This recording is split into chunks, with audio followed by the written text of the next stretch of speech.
Well, yeah, I'm kind X-Men 97 just when I thought the show couldn't get any more epic or have any more cliffhangers, they deliver an absolute freaking doozy in this penultimate episode. I mean, yeah, I'm speechless. I'm actually speechless. Hey guys, what's up? Welcome back to another video on the channel for my weekly review of X-Men 97, Episode 9, Tolerance is Extinction Part 2. Holy shit! Do you know, just when I think this show can't get any more epic or give us any more surprises or cliffhangers, they end this one on an absolute gut punch, and I was like, genuinely shocked. Obviously, we'll talk about the full episode, but I remember standing up at the end, my chair fell on the floor, and I was just like absolutely speechless of what I saw in that episode. Did not expect that. Really focusing and sort of incorporating key moments from the comics, but jeez, man. My brain was just... I was on the edge of my seat the whole damn time this episode. Being the middle part of this 3-part story, I was like, right, there's gonna be some stuff we know that's gonna be epic. It's gonna shock us all. Nah, I was... No, I was not prepared for that at all. Like, I was just, yeah. Like, it's taken me probably a few days to process it, because I was like... They did what? I wasn't wasting any punches in this episode. It's definitely going out with a bang. So I was alright. I'll take a few days to, because I watched it twice. Still hits me every single time. I think I've processed enough and I can actually film this review now. But yeah, this was just... The episodes just keep getting better and better. They really do. It's been confirmed season 2's been greenlit, so we are getting season 2, which absolutely needs to happen after this episode. I hate to think how the finale is going to wrap this all up, but anyway. As always, I'll be jumping into this one with full-on breakdown, and at this point, you know, spoilers are coming. So as soon as that pops up, you know, from this point on, I'm talking full spoilers. There's your warning. So yeah. Let's jump straight into this episode, and I'll give my thoughts and try and, yeah, give my breakdown analysis on it. So let's jump into it. Okay, so with this episode, oh boy.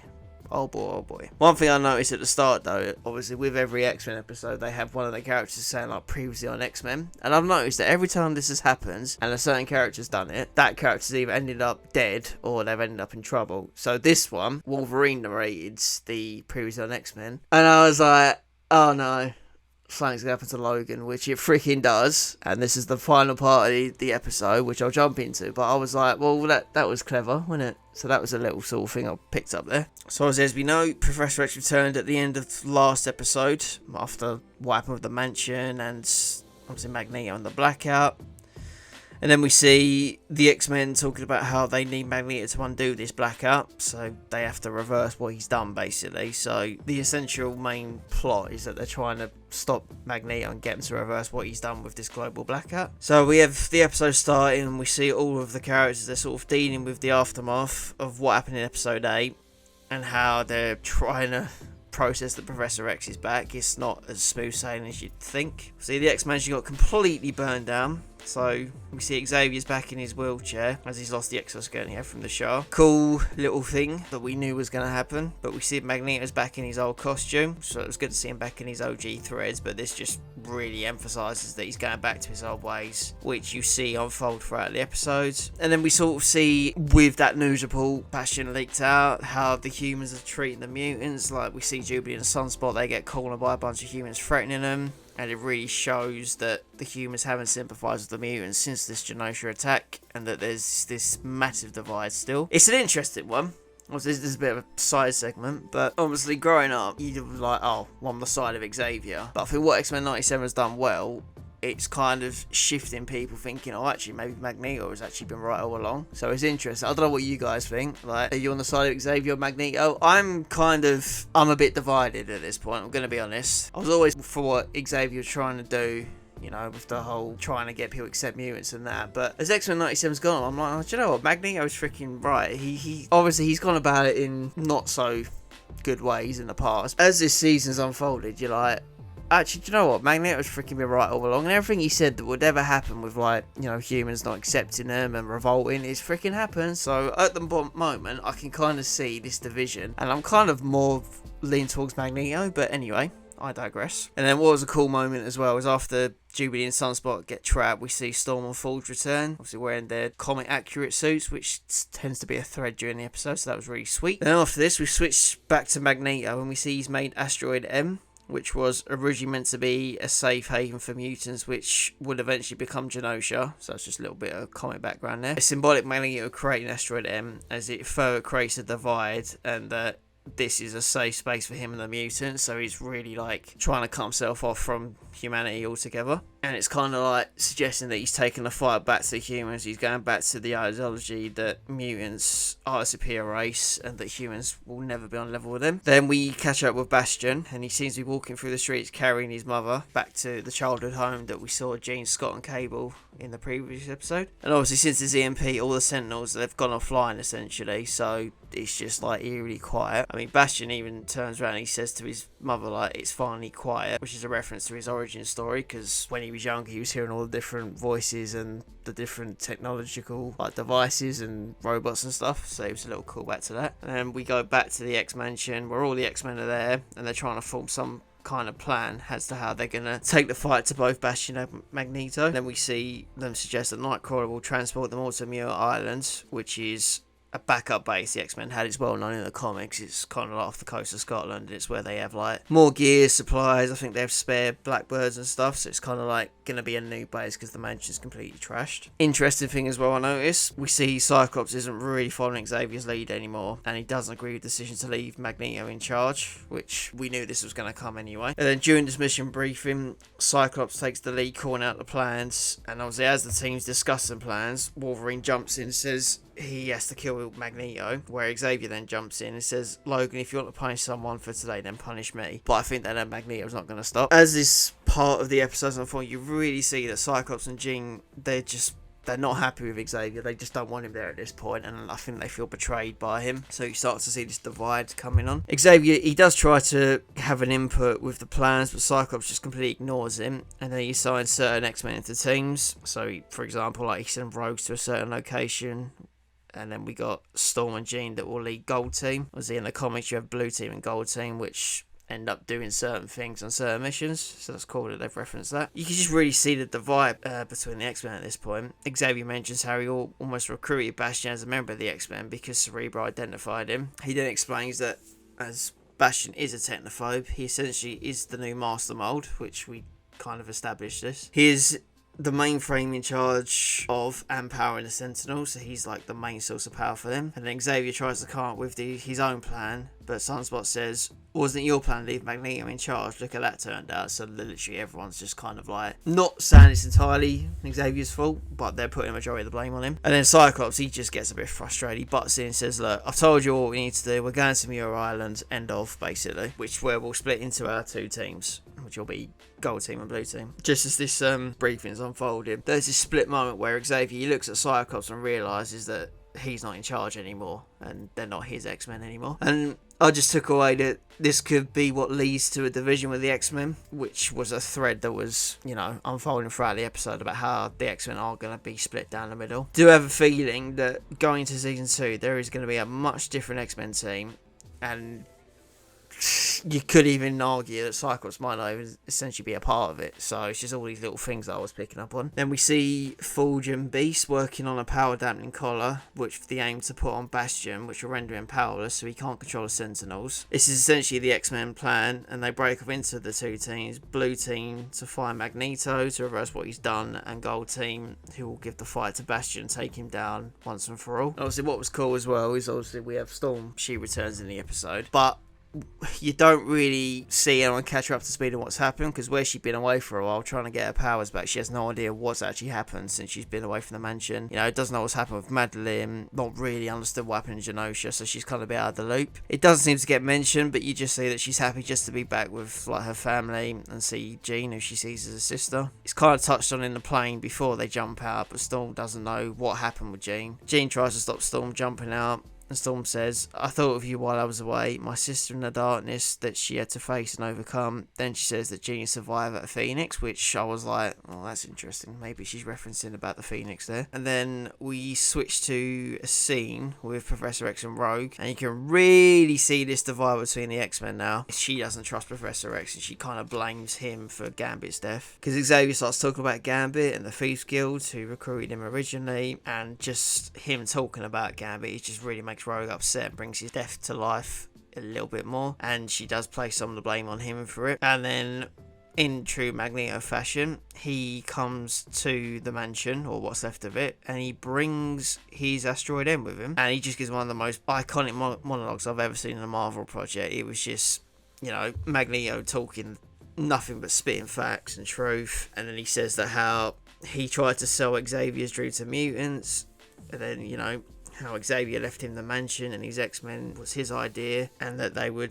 try to continue his work of humans and mutants coexisting, which we know doesn't really work. Magneto then talks about how mutants would be safe at Genosha, how he saw, Leech die in front of him, and that he's just done and he's going to do what he needs to do now. And then in an interesting turn, Magneto offers the X-Men to follow him and join Asteroid M to, essentially form the Brotherhood of the Mutants. He says that, the X-Men have gotten to where they've got following the attack on Genosha, humanity hating them, the Prime Sentinels and everything else is the result of following Professor X and what he was trying to do. As we know, Rogue follows Magneto, and interestingly, Sunspot does as well, which can't blame the guy. His family turned on him, his own mum was like, you've got to go with them, so that's pretty much a given. We knew those two are going to follow. At the moment, it's just them two. And then we switch to Muir Island. We see a cool scene between Cyclops and Cable, just trying to bond, I guess. And obviously, Cable acknowledges that Jean is not his mother, but Scott says he understands how confusing the situation is better than anyone. But Madeline was cloned from Jean. And then Scott says they're both two of the strongest people he's known, and Cable should give Jean a chance to be a mother figure and get to know her a bit better. Was a cool little Easter egg moment. It's basically aimed at the Fox X-Men. Scott gives Cable a new suit, in which Cable asks, am I going to war or a circus? And then Scott replies, what do you expect, black leather? Which is a reference to the 2000 film when Wolverine says to Cyclops, do you go out in these things?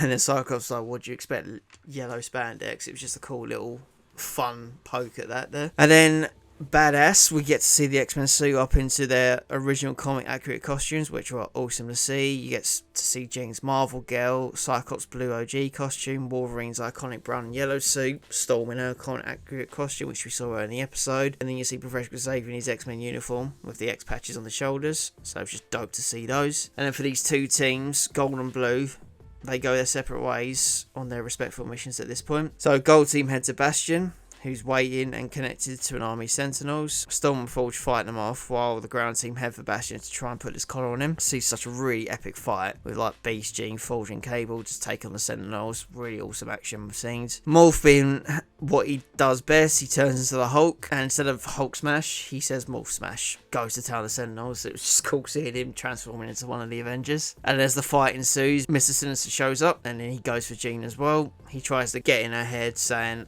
only I know where you end and Madeline begins. And we see Jean as she's basically come to terms with everything, and says Madeline is with her, so she's no longer like struggling with this division between the two personalities. And you see this really badass fight with Jean against Mr. Sinister, who essentially defeats him. Like, she does wipe the floor of him, so I was like, that's pretty cool. Meanwhile, we then switch back to Blue Team, who arrive at Asteroid M to take the fight to Magneto. One thing I will say, and I don't know why this has always ever happened in the X-Men, but whenever they go against Magneto, why on God's earth is Wolverine on Blue Team? The guy's got a freaking adamantium skeleton in his body, which going up against Magneto can control it, and I'm just like, I get Wolverine's one of the strongest X-Men, you want him on your team, but surely someone's got to think, oh, hang on a minute, you're going up against the guy with magnetism powers, surely we shouldn't have him, but that basically confirms why he shouldn't have been at the end of the episode, but we'll get there. And then we see the X-Men begin to fight Magneto, Rogue and Sunspot, which was an epic showdown as well. Rogue ends up tackling Wolverine to the floor while Professor X is trying to get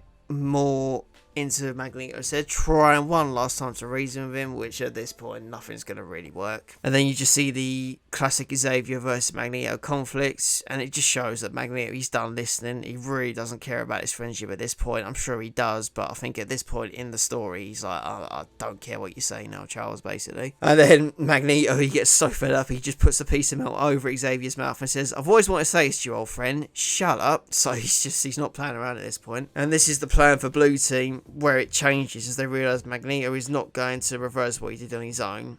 So Xavier contacts Cyclops psychically, saying that he's got to control Magneto and get him to undo the things controlling him. That's the only way it's going to work. So the aim was to try and get Magneto's helmet off of Xavier so he can control him with his powers, which does end up happening. Wolverine jumps on Magneto's back and he manages to take the helmet off. And then Xavier manages to control Magneto, get into his head. And then at this point we switch back to Gold Team and we see that Mr. Sinister is now controlling Cable, which is one mutant you do not want to be controlling because he's pretty powerful as it is. Because you got to remember, Cable is a combination of Jean Grey, Madeline and Cyclops, three of some of the strongest mutants out there, and plus Cable packs a punch on his own. And he goes to kill Jean, where he's not in his right mind. He just sees the target basically. And just before this happens, Jean contacts Cyclops psychically to say that she loves him, and she looks like she essentially dies. Cyclops sees what's happening and knows that Gold Team need more time, so he interrupts what's happening with Magneto, and this was a Star-Lord versus Thanos moment, and I'm thinking, I get why you've done it, Cyclops, but this is really going to turn things south, which it does. So it results in Magneto throwing his helmet onto Xavier, essentially blocking his psychic powers, and he uses it to crush Xavier's head, trying to kill him at this point. He's just done. Wolverine then jumps in, he stabs Magneto from behind, stopping him from killing Professor X, but oh man, this pissed Magneto off to the point where Magneto has done something he's always wanted to do, which he rips out the adamantium skeleton from Wolverine, which is a spitting iconic moment from X-Men 25 in the comics. It's one of the most iconic moments, and I guarantee you've probably seen the comic strip going around the internet, especially this week. And I was like, I really did not expect them to do that. It was such an incredible moment, and I didn't think they were going to do this, but I was literally shocked to see it unfold this way. Like, you see Charles screaming at Magneto, like, don't do it, Magnus, don't do it. You just see the close-up of Magneto's eye that's pretty much like red raw. You hear the bones crunching, you see Wolverine in absolute agony, and I was just like, standing up, and I'm like, they're not doing what I think they're going to do. And then you see Magneto pull the adamantium out of Wolverine, who is in absolutely bits right now. And it was literally like a spitting image of seeing what we saw in the comics translate onto this episode. And I was just like, well, my brain's officially blown at this point. I was like, what the fuck have I just seen? Talk about a way to end the show, eh? What a cliffhanger. Well, that's episode 9 in a nutshell. And I was like, I can't believe they did that. So obviously X-Men 97, it's always taken source from the comics, we know that. It's translated a lot of comic stories into the show. But the fact they did Fatal Attractions, do you know what? I'm going to be honest, because this is obviously, it's Disney, right? I was like, the X-Men original show in general, it was always quite pushing the boundaries anyway. And I'm watching it and I'm like, nah, they ain't going to do what I think they're going to do. There's no way in hell they're going to do it. But the minute you see Magneto's switch, I went, oh no, I think they're going to do what I think they're going to do. And then just to see like the shock and like Xavier like pleading Magneto to stop because you're going to kill him basically. And then just he rips the adamantium out.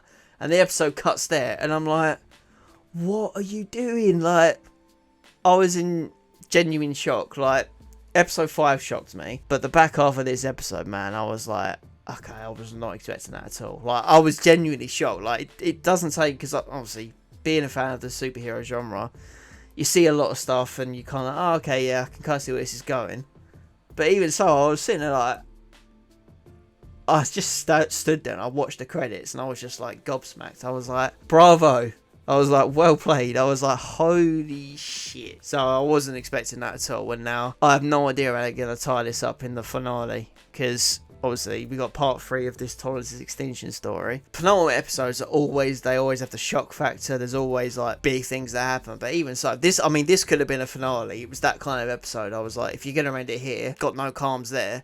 But then it would have sucked having to wait for season 2. So at least we get to see what happens in the finale. I don't think Wolverine's dead because he's got the healing factor. If anything, not having the adamantium now, he'll just have his bone claws. But then we could see like the Berserker Wolverine come out, so it'll be interesting to see what's going to happen with that. We don't know if Storm and Forge are dead because they got caught in a crossfire. We don't know what's happened with Jean. I don't think Jean's dead. If anything, I could see them potentially doing the Phoenix, like bringing the Phoenix back. In the opening credits of a few of the episode, we've seen the Phoenix a few times, and they mentioned the Phoenix about 3 or 4 times in the episode. It could be a case she comes back. I don't know if it would be straight away. They might build up to it if there's a season 3, which I hope so. That could be what they're going to do with Jean. Obviously, I'm just spitballing at this point. And then this could essentially affect Cyclops. He could leave the X-Men, and this could start his like anti-hero, like, you know, the Revolutionary Cyclops arc, which would be so cool to see. And then maybe Jean coming back could be how he goes back to the X-Men fold. We don't know, but that's kind of what I imagine they might do. Could be completely wrong, but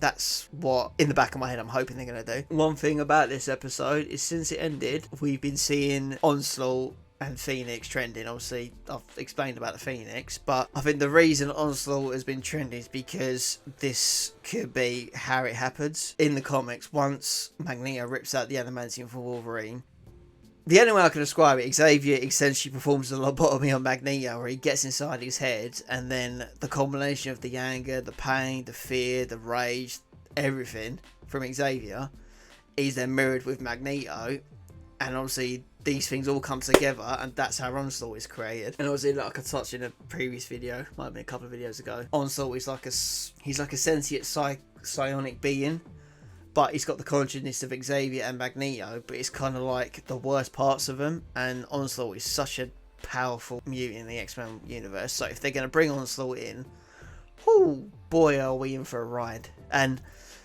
I don't know, he's just been gearing towards this the last couple of episodes, and like if they're gonna do it, it's the perfect time. Like I don't think they should just force it into the finale, but maybe going into season 2 they could bring Onslaught into it, which if they do that, then this is officially one of the greatest shows ever. So yeah, there's all these things that happen, there's all these unanswered questions. We'll get some resolution in the finale, but I'm just like, being a fan as you do, your mind sort of thinks ahead. There's been no mention of it, but we could even see Apocalypse come back at some point, we don't know.